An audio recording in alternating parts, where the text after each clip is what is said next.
Saludos, muy buenas tardes amigos y amigas de 2x3 en Salud. Bienvenidos sean todos ustedes a este programa especializado en temas de salud, preparado con cariño para todos. Igual que con el mismo cariño recibo a Doris. Buenas tardes, Doris. Muchas gracias, igualmente, Tati. ¿Cómo estás? Yo estoy bien, ¿y tú? Bien, bien, gracias a Dios. ¿Cómo ha pasado la semana? Muy bien, lluvioso, una semana muy lluviosa en nuestro país y sabemos que cuando hay lluvia y sobre todo en esta temporada ya de octubre, ¿verdad? Noviembre, ya en noviembre empieza el cambio de temperatura y por ende empiezan otros tipos de virus aparte del COVID-19, porque hay que pensar en que nada más no es COVID, que hay otras amenazas sobre la salud de nuestra población, tanto infantil como adulta, y entre ellos está la gripe y la influenza que anda por ahí, que vemos que se ha empezado a vacunar, pero hay que cuidarse, hay que protegerse. Tomar las medidas porque la verdad se ha sentido el cambio de temperatura y eso tiene un impacto en la salud,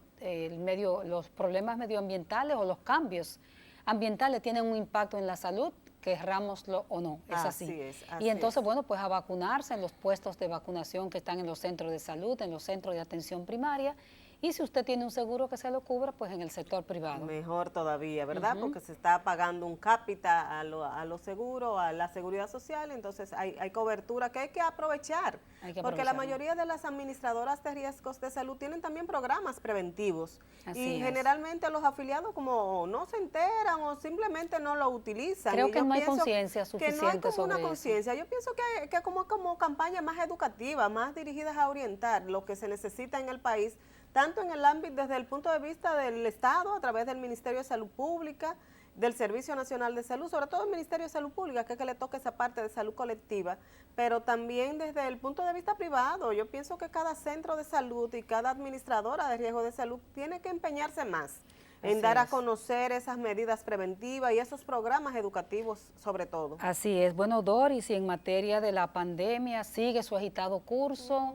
La tasa de positividad baja, pero sigue la pandemia, sigue el virus impactando a la República Dominicana. Menos mortalidad, pero eso no debe llevarnos a bajar la guardia para nada. Mientras tanto, pues una desobediencia generalizada casi. A uno le preocupa, la verdad que sí. Preocupa y los expertos, sobre todo la epidemiología, está advirtiendo el probable rebrote para entre finales de este mes y diciembre. Sí, a uno le preocupa y te decía eso porque uno ve mucha tendencia de parte sobre todo del sector económico, comercial, queriendo forzar a que se quiten esas pocas horas ya de confinamiento que existen en el país, el toque de queda, sobre todo que empieza, sabemos, a partir de las 7 de la noche los fines de semana y a partir de las 9 de la noche los días de semana. Veo que hay tendencia pidiendo que se lleve a las 12 de la noche o que ya se elimine, que ahora en diciembre se deje abierto para que la población pueda disfrutar y comprar, dicen ellos, que es el área real, el mes de mayor comercio. Pero hay que tener mucho cuidado porque entendemos que la economía hay que activarla, porque todos sabemos, porque nadie quiere que se sigan perdiendo empleos. Pero con mucha precaución, porque la salud debe estar primero que todo. La salud es lo primero. ¿Y qué te parece, Doris, si nos vamos a nuestra pausa y venimos con una invitada que usted no se debe perder, porque vamos a hablar de la salud de los niños en un área muy específica? Así es. Pues vámonos a comercial y venimos ahora con nuestra invitada. 2x3. Gracias por seguir con nosotros como cada sábado a esta hora. Tenemos hoy como invitada a la doctora Wendy Rodríguez. La doctora Rodríguez, pediatra nefróloga, y con ella vamos a hablar sobre la salud de los riñones, la salud renal de nuestros niños. Doctora, bienvenida, gracias por estar aquí con nosotros en 2x3 en Salud. Hola, ¿cómo están? Hola, Doris, gracias, gracias por la invitación, gracias, Altagracia. Viendo a la doctora muy joven, Doris. Sí, gracias. Una profesional muy joven. Gracias, para mí es un privilegio estar con ustedes. Gracias por la invitación y gracias por esa labor que nos ayuda a lo que es la prevención de este tipo de situaciones en niños y a cuidar su salud, que es lo más importante. La doctora tiene una experiencia, aunque es joven, como dice, tiene una experiencia porque tiene una visión de varios centros. La doctora trabaja en Sedimar, en el Sí, así Hospital Hugo Mendoza, ¿verdad, doctora? Y en el Hospital Robert Rica Y Cabral, en me el parece. Hospital O sea, que Infantil tiene una también, visión claro. bastante general. Holística, sí, de Sí, la... porque esos son los centros realmente donde hay mayor casuística de niños con esta problemática. Y queremos Así que nos es. cuente, doctora, cuál es la realidad de la salud renal en la infancia dominicana. Así es. Bueno, la enfermedad renal en los niños es una condición poco conocida a nivel general, no nos pasa solamente a nosotros en nuestro país. Sin embargo, lo que son los elementos de sospecha de enfermedad renal y las condiciones que llevan a la enfermedad en los niños, pues es muy, muy frecuente. Y tiene de común denominador el hallazgo tardío, a veces por ese desconocimiento. Si nosotros vemos, o sea, muchas de las situaciones que podemos comentarle que es una sospecha de enfermedad renal, por ejemplo, un cuadro de infección de vías urinarias, es algo muy común en la población.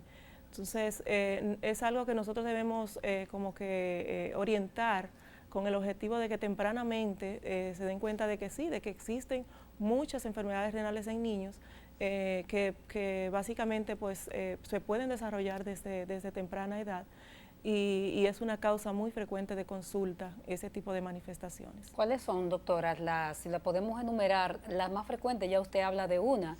Y cuáles son las más sencillas y las más graves de esas enfermedades? Eso depende de la población en la que estemos hablando, del grupo de edad. Sin embargo, hay una condición en general o en especial que nosotros tenemos que prestar especial atención y son las enfermedades congénitas, las malformaciones estructurales, que son una de las principales malformaciones estructurales del niño, las renales. Entonces, a veces son situaciones que son diagnosticadas durante el embarazo, como debe ser, o sea, es el recurso de lo que es la sonografía obstétrica, sobre todo durante la segunda etapa del embarazo, es un medio muy sensible para determinar ese tipo de malformaciones estructurales. Sin embargo, muchas veces el niño nace sin haberse diagnosticado esa condición. Entonces son niños que en los primeros años de vida empiezan a hacer algunas manifestaciones relacionadas a la complicación, que las primeras manifestaciones van a ser ese tipo de infecciones urinarias, como es lo más común, que nosotros encontremos ese tipo de situaciones en ese momento. Entonces son los momentos en el que uno investiga la condición y resulta que tiene un tipo de situaciones desde su nacimiento. Y aparte, doctora, de lo congénito, perdón, aparte de lo congénito, ¿qué causas pueden llevar a que un niño desarrolle a temprana edad enfermedad renal? Hay varias situaciones. Por ejemplo, una de las principales situaciones son la pérdida de proteínas a través de la orina. Es uno de los principales factores de riesgo que se relacionan al daño renal. ¿Y por qué se pierde la proteína en la orina? La pérdida de proteína por la orina ocurre por lo que es una afectación en esa membrana de filtración, que puede ocurrir por múltiples circunstancias. Ya como comenzamos a hablar sin ser reiterativa, pero hablando de lo que es las infecciones urinarias, van a desencadenar un proceso inflamatorio que van con el tiempo a desencadenar ese problema en la barrera de filtración.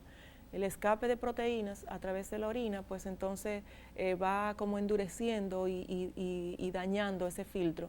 Y poco a poco, con el tiempo, eso puede desencadenar enfermedad renal. Sin embargo, hay otras situaciones también que dañan los riñones, como lo que son los niños que sufren de presión arterial elevada, que eso es algo que nosotros podemos ver hoy en día con más frecuencia en la población infantil, sobre todo en los adolescentes.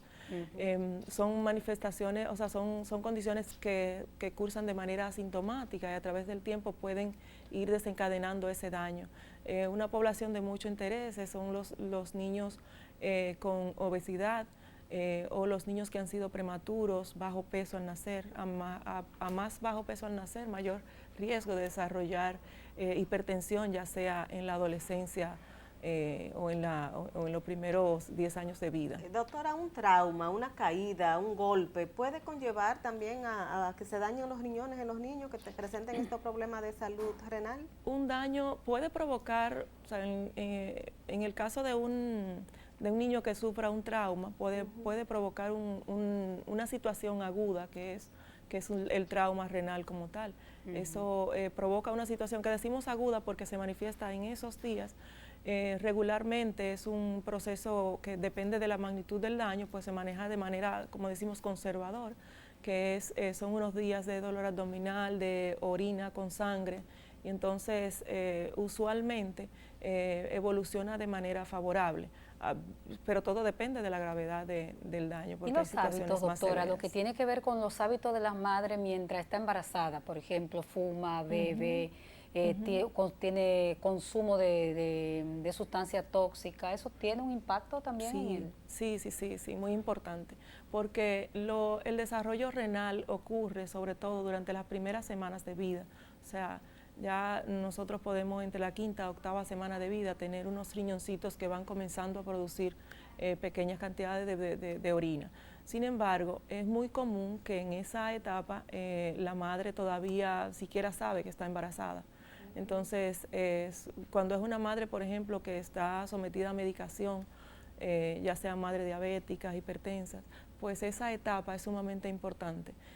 O pacientes que llevan cierto tipo de medicaciones como lo que son los AINES, tan conocidos, como lo que es el diclofenac, ese tipo de medicamentos, pues pueden ser agresivos sobre el desarrollo renal, y ya ese tipo de situaciones, cuando vemos esa sonografía en esa segunda etapa del embarazo, pues ya hay una situación que se desencadene.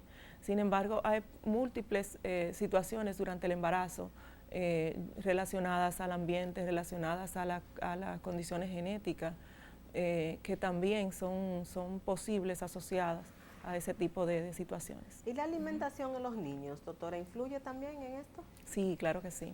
Nosotros en nuestro medio, nuestra población pues tiene lo que es el alto consumo de sodio, que es parte de la sal, como algo de nuestra salada. Dieta habitual, así es que o sea, eso es lo común.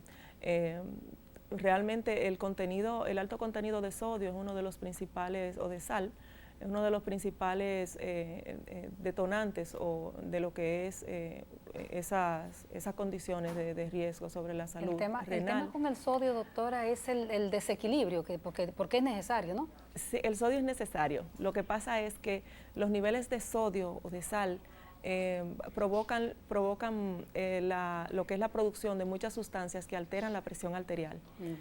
Entonces, esa alteración de sustancias, de esos sistemas que ayudan a regular la presión arterial, se activan a nivel de los riñones.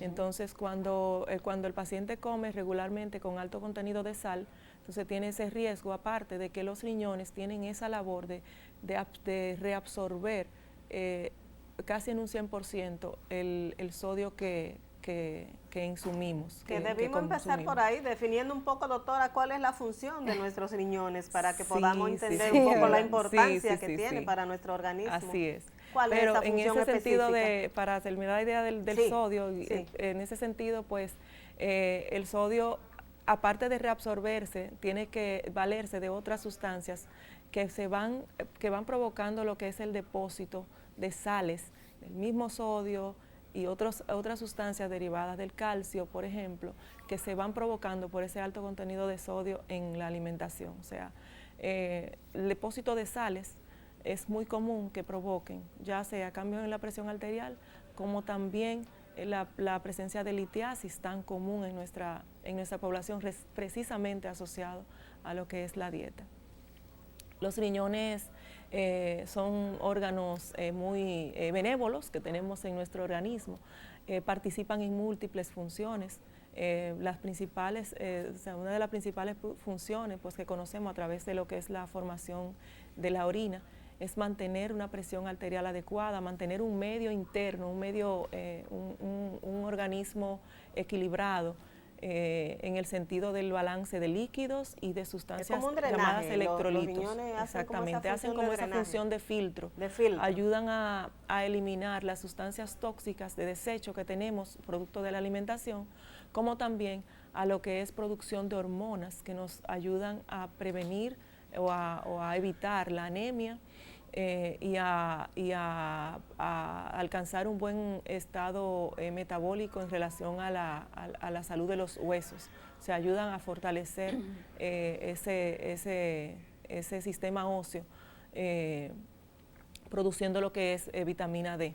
Entonces, los riñones tienen funciones tanto de eliminación de elementos tóxicos, la producción, o mejor dicho, la regulación de la presión arterial, como también una importante función endocrina en relación a lo que es la prevención de la anemia y el fortalecimiento de los huesos. Una patología de alta incidencia en la República Dominicana, al menos en la población adulta que uno conozca, es la insuficiencia renal crónica.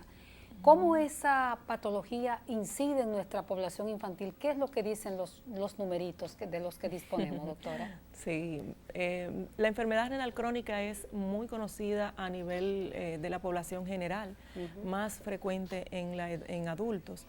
Se estima que 1 a 2 personas adultas de cada 10 reunidas tienen ya algún grado de enfermedad renal crónica. Sin embargo, en los niños, aunque es poco conocida, sí, cada día se ven más casos que se reciben en las unidades de atención especializada. La situación es que en la mayoría de los casos es una entidad que es diagnosticada en estadios avanzados y las estadísticas que tenemos son en base a esas unidades especializadas que a veces recibe el paciente en etapas muy avanzadas, como le decía, de la enfermedad.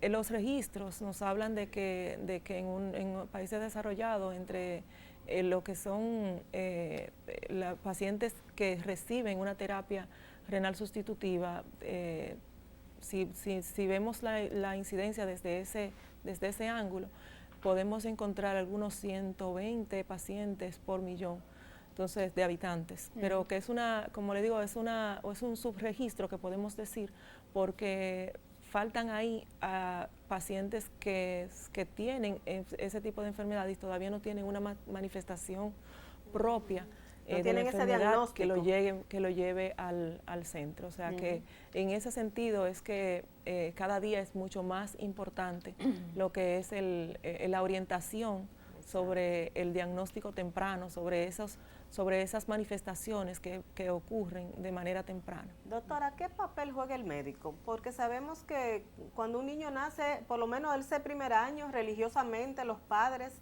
acuden a sus consultas mensual o en la fecha que el médico le pone. ¿Qué papel juega el pediatra, el médico que de primera mano en la atención de ese niño para diagnosticar a tiempo una enfermedad renal? Sí, un papel fundamental. Un papel fundamental porque nosotros decimos lo que se llama consulta de niño sano, o sea, un niño que llega a nuestra consulta por un chequeo regularmente anual, si el niño pasa de 1 año, y en ese chequeo anual nosotros tenemos que estar muy pendiente de su línea de crecimiento, de su velocidad de crecimiento, de su ganancia de peso, que sea equilibrada, de la medición o la vigilancia de lo que son los niveles tensionales en esos niños, y también en la vigilancia de condiciones que, a pesar de no provocar una manifestación clínica temprana, podemos encontrar en algunas pruebas de laboratorio, como son los exámenes de orina.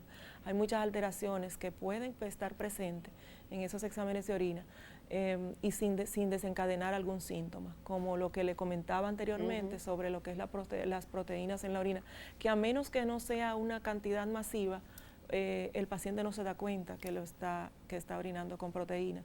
Igual con la presencia de sangre en la orina, que también tenemos que vigilar, porque a veces la orina no se tiñe de color roja, entonces podemos tener pequeñas cantidades de sangre que también nos estén indicando alguna condición. O sea, son cosas que debemos tener pendiente en las consultas pediátricas para su prevención y hallazgo Doctora, temprano. le vamos a pedir un permisito y regresamos en un momentito. Vamos a hablar un poco de enfermedad renal y COVID, que es el tema realmente que preocupa más en este momento a la población. Regresamos en un momentito.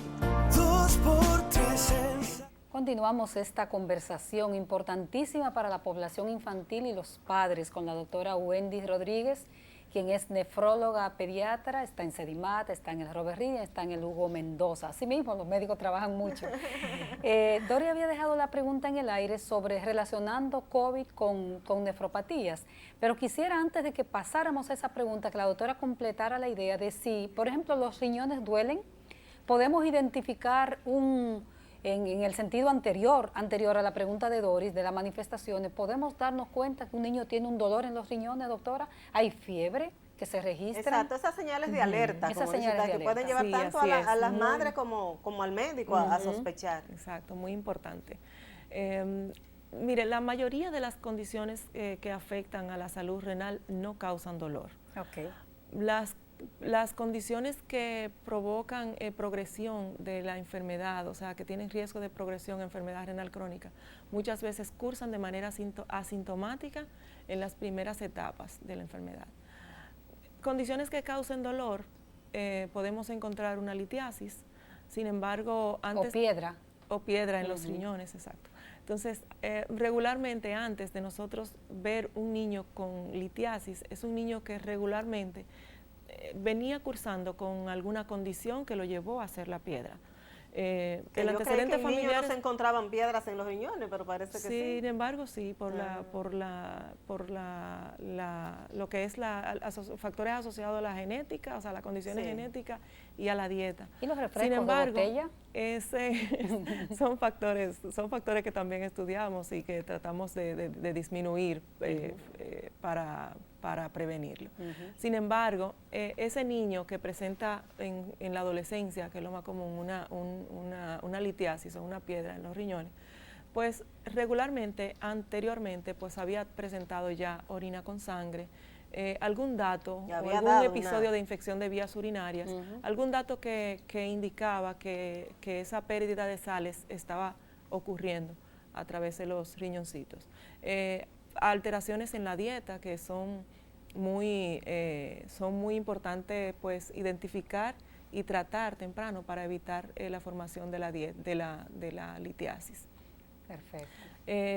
Con respecto a lo que es la dieta, pues en lo que comemos está más del 50% de la causa de la litiasis. Sin embargo, también en las ingestas de bebidas gaseosas y sobre todo lo que es la baja ingesta de agua, o sea, la escasa ingesta de agua en la dieta. Hay poca cultura, doctora, entre nosotros, entre la población, sobre todo los padres, quizás estar pendientes a que el niño se tome la cantidad de agua que requiere. Sí, a veces existe la confusión entre lo que es ingesta de líquidos e ingesta de jugo. Exacto. El niño bebe mucha agua, sí, él toma muchos jugos, no es suficiente. Así sea jugo natural, así sea cualquier tipo de bebida, no debe ser sustituida nunca por el agua. ¿Y la cantidad de agua que bebe un niño tiene que ser similar a la que se le dice a los adultos? ¿Tiene que ser por lo menos 8 a 10 vasos de agua al día? Se calcula de acuerdo al peso del paciente.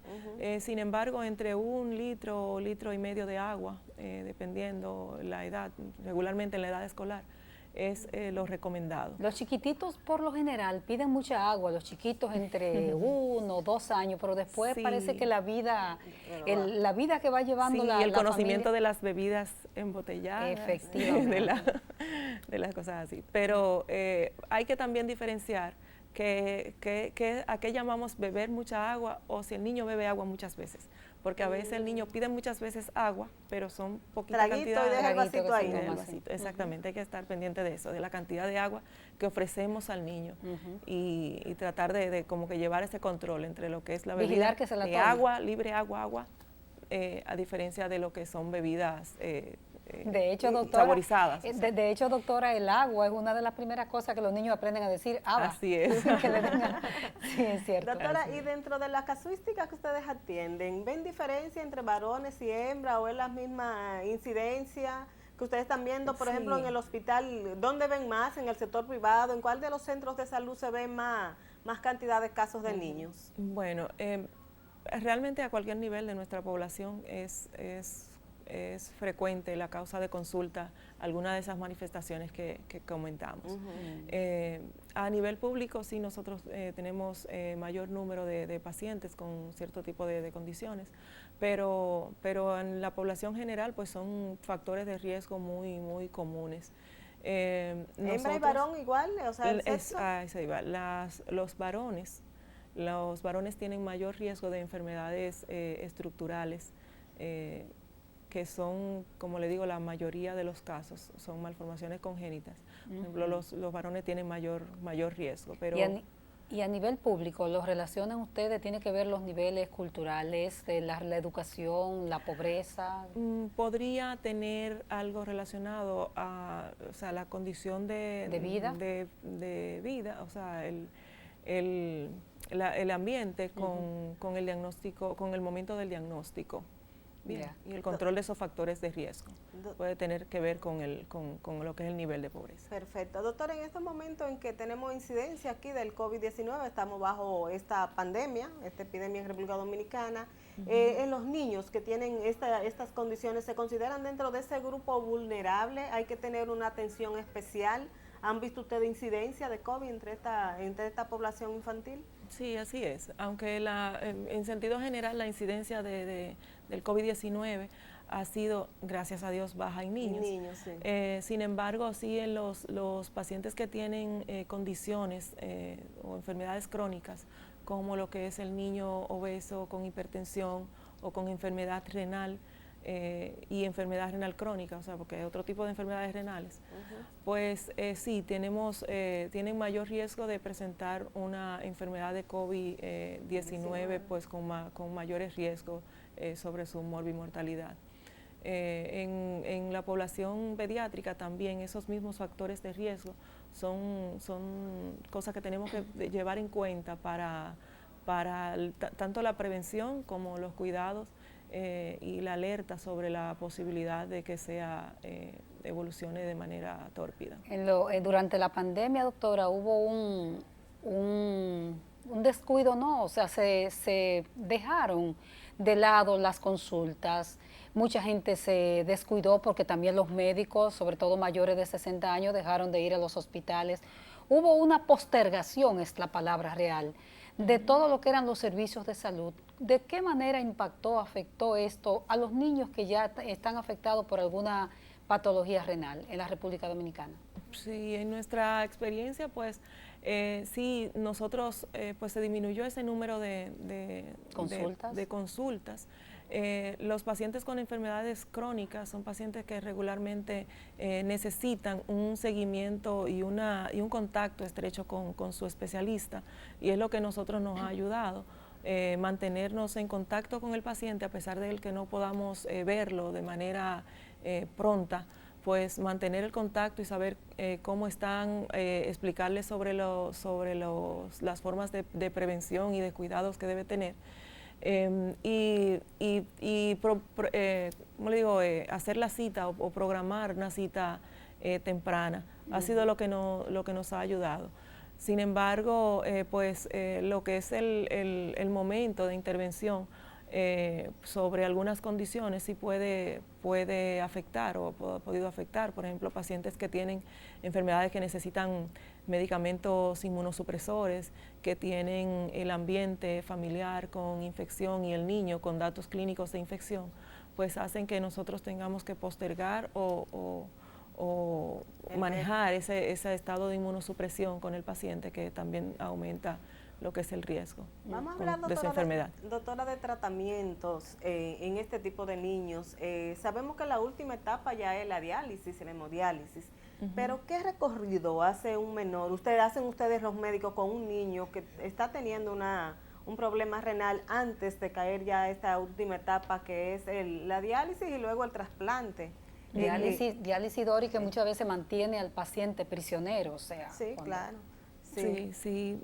Bueno, de manera pues reiterativa, lo que es los elementos de sospecha temprano nos ayudan a intervenir de manera oportuna. Hay situaciones, por ejemplo, que provocan hinchazón, es el caso, por ejemplo, de síndrome nefrótico, que provocan pérdida de proteínas por la orina, se llama así, síndrome nefrótico. Entonces eso tiene un tratamiento específico y tiene un tratamiento que debe ir administrado en el momento adecuado. Entonces, ese tipo de situaciones deben ser manejadas a tiempo para disminuir ese riesgo de enfermedad renal crónica. Igualmente, la corrección de las malformaciones, el control de la obesidad, el control de la presión arterial, pues son las mejores opciones de tratamiento antes de que la enfermedad progrese. Sin embargo, muchos casos pueden progresar, necesitar ya la terapia muchas veces en el momento de ser diagnosticado. Y debe ir entonces ese paciente a la terapia de reemplazo renal y posteriormente preparar al paciente para recibir un trasplante en el momento más adecuado, que es temprano también de esa etapa. ¿Tenemos varias unidades de diálisis pediátrica en el país? Sí, hay unidades de hemodiálisis, hay unidades... Y diálisis peritoneal, ¿no? Y diálisis peritoneal, ajá. Nosotros tenemos unidades de hemodiálisis, existen pues en el interior, en Santiago, aquí en Santo Domingo, en el Hospital Robert Cabral y la Plaza de la Salud, pues tiene unidades de atención de hemodiálisis a nivel pediátrico. Y diálisis peritoneal, tenemos un programa de diálisis peritoneal en el Robert Cabral. Que ha ido avanzando eso. Recordamos, Tati, que era realmente un drama, un caos en República Dominicana cuando una persona necesitaba de diálisis adulta.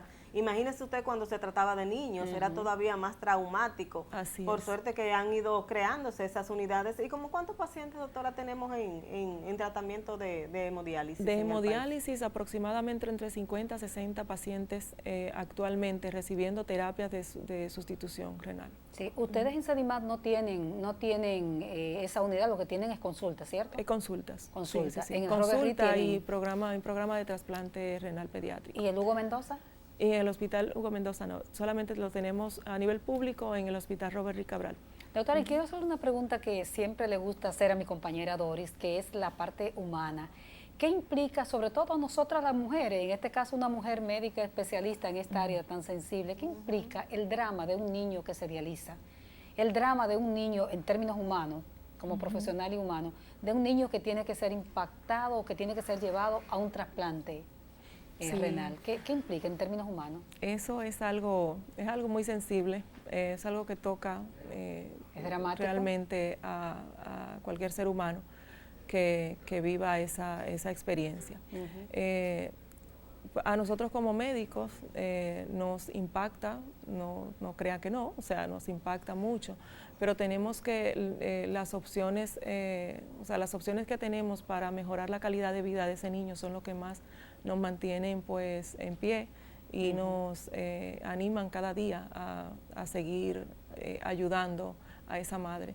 Cada vez que ofrecemos una opción de tratamiento esperanzadora, pues es algo que también nos motiva a seguir adelante y nos impulsa sobre todo a orientar a la prevención y acompañar a ese niño durante su vida. Eso es algo que dentro de lo difícil de la enfermedad es algo muy bonito que nosotros nos toca también vivir, ofrecer esa esperanza y acompañarlo, ver ese niño crecer. Eso es algo de verdad muy significativo para nosotros. 3 veces a la semana se dializa el niño, igual que el adulto. ¿Cuántas horas? ¿Y qué cantidad de niños de esos que están en diálisis logran llegar al trasplante? Doris, ¿qué te parece si nos vamos a comerciales, verdad? Perfecto. Y venimos entonces con la doctora con esa respuesta que es sumamente importante. Venimos entonces con la doctora Wendy Rodríguez, quien es nefróloga pediatra. 2x3 en salud. Seguimos conversando con la doctora Wendy Rodríguez, nefróloga pediatra. Doctora, le hacía la pregunta antes de irnos a la pausa sobre si los niños se tienen que dializar 3 veces a la semana, por qué cantidad de horas, como hacen los adultos, que sabemos que es así, y qué esperanza de trasplantes, si aquí se hacen trasplantes renales en niños. Sí, así es.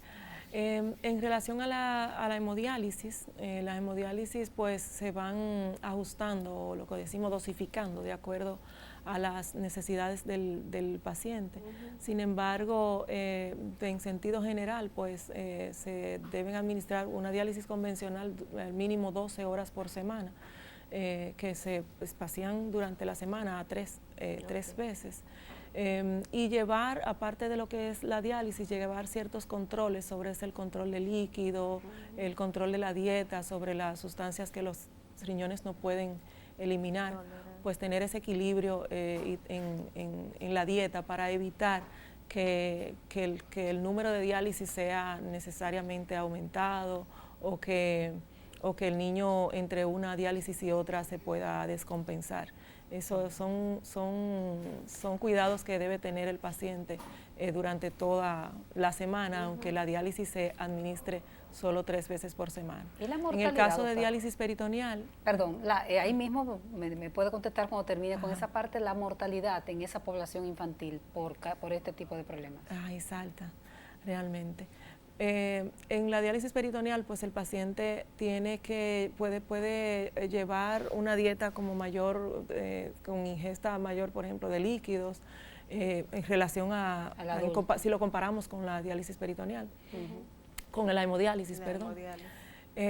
Y los mismos cuidados, sin embargo, pues el paciente recibe una diálisis continua los 7 días de la semana en su casa, y es una diálisis como mejor tolerada, y hay sobre todo en los casos niños. de niños, o sea, los padres, ¿ustedes le ponen las opciones o depende de la condición del niño? Regularmente, o sea, la primera opción de los dos tipos de terapia, o sea, hemodiálisis y diálisis peritoneal, es más favorable para el niño regularmente la diálisis peritoneal. La peritoneal. Porque ayuda a mantener pues esa condición de estabilidad de lo que son las sustancias que estamos depurando, porque se hace durante todo el día, todos los días, y así va a la par con lo que es la alimentación, el consumo de líquido y sobre todo también con las actividades del niño para su desarrollo, y también para la familia, con lo que tiene que ver con la atención a los otros niños, o también los padres que trabajan, por ejemplo,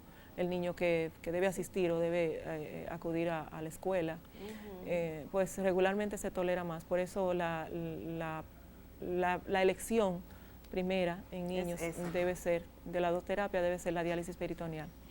La opción de trasplante, pues es una opción que debe tener todo paciente con enfermedad renal crónica, debe optar por un trasplante. Es mucho mejor que el trasplante se realice sin necesidad de pasar por la necesidad sin necesidad de llegar a recibir una terapia de diálisis, o que reciba el menor tiempo la terapia y llegue al trasplante. Hay acceso en el país. Nosotros tenemos programas de trasplante renal pediátrico que se desarrollan actualmente en Sedimat y Plaza de la Salud.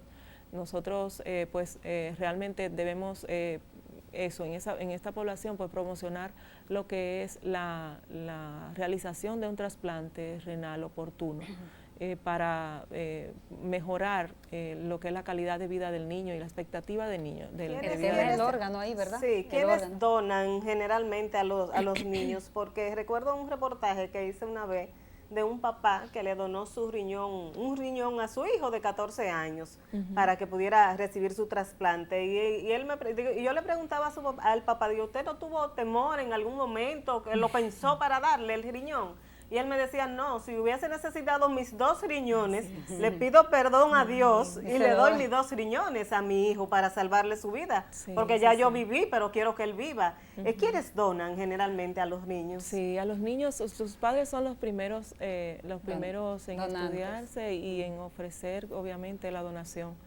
Es algo muy esperanzador en ese momento. Y realmente nunca he conocido una persona que se haya arrepentido de donar. La donación es una labor altruista, es una labor muy hermosa, esperanzadora, y que determina lo que es la vida y la calidad de vida de ese niño. Eso es algo, es una de las mejores decisiones como familia que puede tener una persona, ¿Están donarle a recibiendo un la cobertura de familiar. parte de la Seguridad Social? Porque a veces tienen el donante, pero es costoso el procedimiento. Sin embargo, hay cobertura en cuanto a lo que son las ARS. Tienen 1 millón de pesos, creo, en la actualidad. Y algo sí, así. aproximadamente. Ajá. Entonces, usualmente sí, están con mejor Recibiendo cobertura cobertura. cada día, lo que es ese Qué tipo bueno. Doctora, y le de preguntaba situaciones también la ocurren parte de una cosa fea de de toda esta enfermedad, que es la muerte de un chiquito, sobre todo, con una patología de este tipo. ¿Es alta en el país o estamos con los estándares de la región? Estamos con los estándares. Sin embargo, sí la mortalidad puede asociarse mucho a lo que es el momento del diagnóstico, el momento de enfermedad renal avanzada, que es mucho más alta en niños. O sea, la mortalidad es mucho más alta mientras más tardío se encuentra la enfermedad, a lo que es el número de infecciones que hacen esos niños, el estado de inmunosupresión con el que vive el paciente, pues es regularmente un problema serio que se tiene a nivel de la ¿El acceso a los población general. tratamientos? El acceso al tratamiento es realmente es adecuado para nosotros. La mayoría de los tratamientos son por ejemplo, tratamientos de inmunosupresores. Ahora mismo, pues lo que son las glomerulopatías, pues tenemos programas que apoyan ese tipo de enfermedades, que son programas que dirige el Ministerio de Salud Pública, alto costo. Ajá. Y en sentido general, pues le dan la cobertura al paciente. Doctora, en cuanto a la formación profesional, ¿cuántos médicos, pediatras, nefrólogos tenemos en el país? Y si en el interior del país tiene la población posibilidad de acceso a este tipo de especialistas como ¿Y dónde usted? se forman? ¿Y dónde se forman? Sí, así es. Bueno, en nuestro país hace unos años, pues éramos muy pocos nefrólogos pediatras. Es una subespecialidad. Es una subespecialidad de la pediatría. Sin embargo, pues ya a partir de lo que es la realización o lo que es la implementación de la residencia de nefrología pediátrica que desarrollamos en el Hospital Robert Reed Cabral, que se formó en el 2010, fue iniciada por nuestro querido doctor Mena Castro, el recordado Mena Castro, querido, admirado, mi maestro. Sí, nosotros le teníamos porque lamentablemente falleció, mucho cariño a Mena. Sí, el doctor era una persona realmente especial y de mucha admiración. Nosotros tuvimos la dicha de recibir sus enseñanzas, el doctor Mena Castro, en nuestra residencia en el Hospital Dr. Robert Cabral, junto a la doctora Esther de Luna, que es también una gran maestra. ¿Está pensionada Esther de Luna? Sí, sin embargo todavía está con nosotros, impartiendo apoyo docencia a todos nosotros y en el Instituto de Coordinación de Trasplantes de órganos. En el INCOR. Ajá. También un ser humano especial y admirable en cuanto a su labor y su sabiduría. ¿Cuántos pediatras nefrólogos tenemos en el país? Tenemos ya, después del 2010 que inició la residencia de nefrología, se forman 2 especialistas por año, o sea, hay 2 plazas por año. Y ya al día de hoy son aproximadamente 16 nefrólogos que tenemos en nuestro país. Pero deben estar concentrados en la capital, ¿verdad? No, gracias a eso ya tenemos especialistas en San Juan de la Maguana, en Santiago, en San Pedro de Macorís, en San Francisco. Y con la esperanza de eso, de que sigamos creciendo como servicio a nivel del país, porque está llenando lo que es un espacio que estaba vacío, que nos está ayudando, que nos ha ayudado a eso, a ampliar esa atención. Fíjense cómo ya nosotros pues tenemos lugares donde se pueden administrar tanto terapias de reemplazo renal como también una atención sobre todo temprana, que es lo más importante en esto. O sea, que el paciente pueda ir de manera temprana a una consulta en un pueblo, sin tener que venir a la capital, porque a veces le resulta muy lejos, muy difícil. Lo encarece todo, además. Exactamente. Entonces, eso es uno de los objetivos que tiene la residencia de nefrología, para ¿Es la única residencia? llenar esos espacios. ¿Es Es la la única única residencia de nefrología pediátrica que ofrece el país en este Y momento. definitivamente se ha avanzado en nuestro país con relación a estos tratamientos. Eran unos dramas muy fuertes. Eran que se dramas. vivían. Nosotros veíamos, Así es. supimos acompañar a pacientes en diálisis marchando en la calle con su suero puesto porque no, el agua no existía, no había unidades. Para llegar de un pueblo aquí tenían que amanecer en el hospital sentados fuera para poder tomar un turno para dializarse, sobre todo el Padre Villini, que era donde existía una gran unidad. Y el Gautier. Y el Hospital Salvador B. Gautier. Nosotros llegamos a ver, la verdad que sí, muchos dramas humanos con relación a este tema. Hicimos, Tati, bueno, muchísimos trabajos acompañando a estos pacientes, esa es la verdad. Nos alegramos muchísimo que realmente haya mejorado todo con relación a la diálisis. Sí, Y sí, doctora, sí, sobre dar la todo participación, si usted quiere un mensaje ya final, porque estamos prácticamente en la Sí, despedida del programa. ¿Qué mensaje quiere usted para los padres de esa población que ustedes atienden? Sí, a los padres, bueno, que básicamente los elementos de sospecha sobre las enfermedades renales pues pueden ser muy subjetivos, pueden estar ausentes incluso. A veces la consulta temprana y la vigilancia de lo que es el crecimiento del niño, la ganancia de peso, la vigilancia en sus chequeos, o sea, sus chequeos frecuentes, pues estar siempre tenerlo siempre presente. Acudir de manera temprana, eso puede hacer la diferencia. Hay muchas opciones, hay muchos tipos de enfermedades renales y básicamente pues entre todas pues la principal situación que debemos atender es identificarla temprano. Realmente estamos a sus órdenes para lo que es esa consulta y esa prevención que debemos motivar a la población.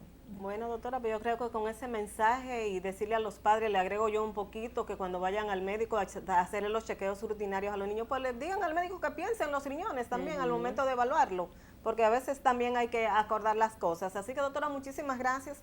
La verdad que ha sido un programa bastante informativo e ilustrativo, sobre todo sobre esta área tan sentida de la salud de nuestros pequeños. A nuestros amigos televidentes, muchísimas gracias por acompañarnos cada sábado y será hasta la próxima semana.